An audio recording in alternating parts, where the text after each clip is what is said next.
Eta 4. Talde popularraren aukera. Atal honetan, talde popularrak proposamen zehatzak jasotzen dira.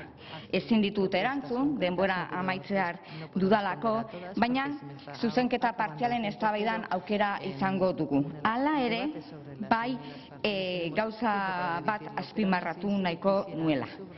Egia da, hainbat arlotan, gastuak bikoizten dituela Jaurlaritzak. Besteak beste, Espainiar estatuak bere esku dituen eskuduntzak ez direlako betetzen Euskal Autonomi Erkidegoan. Horregaitik, argibide memorian estatuaren aldetik transferitzeke dauden gaiei buruzko erainskina jasotzen da. Aurten guztira, 321 milioi euro izango dira horretan erabiliko dituenak Jaurlaritzak. Aldiz, gogoratu behar dut estatuak Euskal Autonomi Erkidegoan 2005 urtean, hau da dudan azken datua, 1,5 milioi eurotako superabita izan zuen.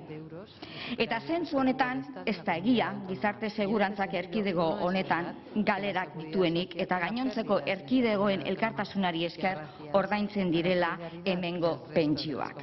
Gizarte segurantzak etekinak ditu urtero Euskal Autonomi Erkidegoan. INE eta gizarte segurantzako kotizazioak eta ordainketak aintzat hartuta gogoratuko dizut 2002an 755.000 eurotako etekina izan zuela, 2003 urtean 754.000, 2004an 672.000 eta 2005 urtean 637.000 eurotako etekinak izan zituen gizarte segurantzak Euskal Autonomi Erkidegoan. Eta estatutuaren arabera hauen kudeaketa ekonomikoa Jaurlaritzari dagokio. Eta eskubide hori eta aldarrikapen honi ez diogu etengo.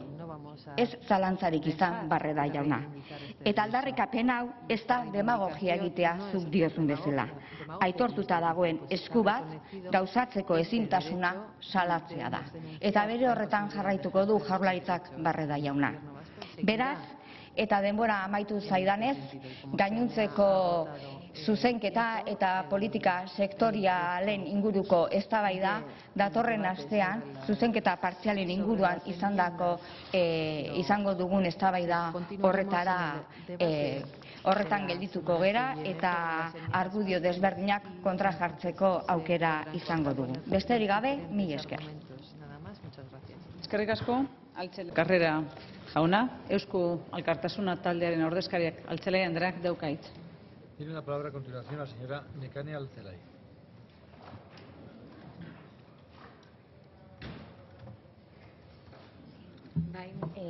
Legebiltzarburu Andrea, legebiltzarkideok,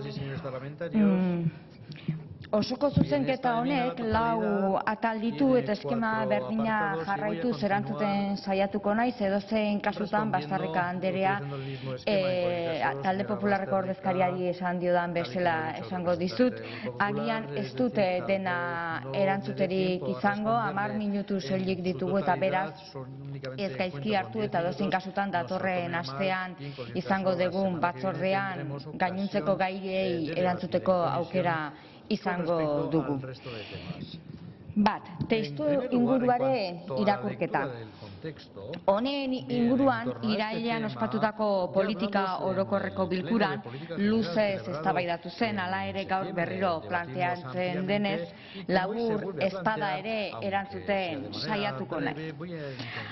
Hasteko garbi utzi nahi dut, inolaz ere ez dugula bertan deskribatzen den testu ingurua konpartitzen.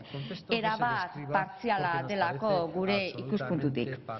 Elementu eta aldagai garrantzitsu ugari aintzat hartu gabe uzten ditu diagnostiko honek. Ezinbestekoa da gogoratzea, duela 2 urte abian jarritako prozesuak edo hobeto esanda, prozesu horrek aurrera jarraitzeko baldintzek erabateko aldaketa jasan zutela duela urtebete etak suetena bertan behera uzteko hartutako alde bateko erabakiarekin. honen ondorioz. Aldaketa garrantzitsuak gertatu dira eta Telauko atentatuaren ondorioz ere aldaketak garrantzitsuak gertatu dira prozesu honen jarraipenean. Guretzat, justifikaziorik gabeko ekintzak dira hauek, zuentzat badakigu, jakin badakigu, gatazka politikoaren ondorio izango direla, edozein kasutan aipamen bat edo diagnostikoan aldagai hau sartzea erabat garrantzitsua da guretzat. Edozein kasutan, baita ere, gogoratu behar da, herritarren gehiengo zabal batentzat, herritarren ia gehienentzat, justifikaziorik gabeko erabakiak izan direla hauek. Hemendik abiatuta, herriak bake eta normalizazio politikoa aldarrikatzen duela, herriak beste marko juridiko politiko bat aldarrikatzen duela, herriak erabakitzeko eskubidea aldarrikatzen duela onartzen dugu, baina herriak eskubide guztiak guztionzat, baita bizitza eskubidea guztionzat aldarrikatzen du. Eta hori ere aintzat hartu behar da. Eta zentzu honetan, eta gaur zu gogora ekarri dezun 1988 prozesuaren kontrako jarrera, ilegalizazioaren kontrako jarrera, guzti hauen kontrako jarrerak Jaurlaritzak behin baino gehiagotan azaldu du. Besteak beste, joan den aste bukaeran giza eskubide, justizia eta gizarte segurantza sailburuak aipatu izan du bere deklarazioetan. Edo gogora ekarriko nizuke bere departamentuko ordezkariak ikuskaritza lanak egiten egon direla 18/88 prozesuaren epaiketetan.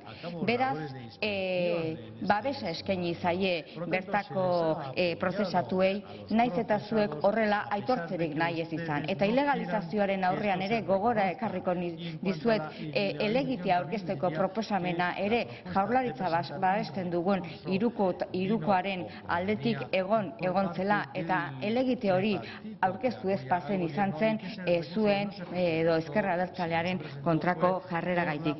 Beraz, gauza guzti hauek horrela izan dira, naiz eta zuen aitortzarik izan ez. Egungo marko juridiko politikoa gainditzeko asmorik ez dela islatzen diozue. Egia da, aurrekontuek politika sektorialen balorazio ekonomikoa jasotzen duten heinean, aurrekontuen irakurketa zorrotz bat eginez, ez dela horrelako partidarik azaltzen. Hori egia da. Aldiz, eztabaida politikoan onartu behar duzue, Jaurlaritzak proposamenak egin dituela.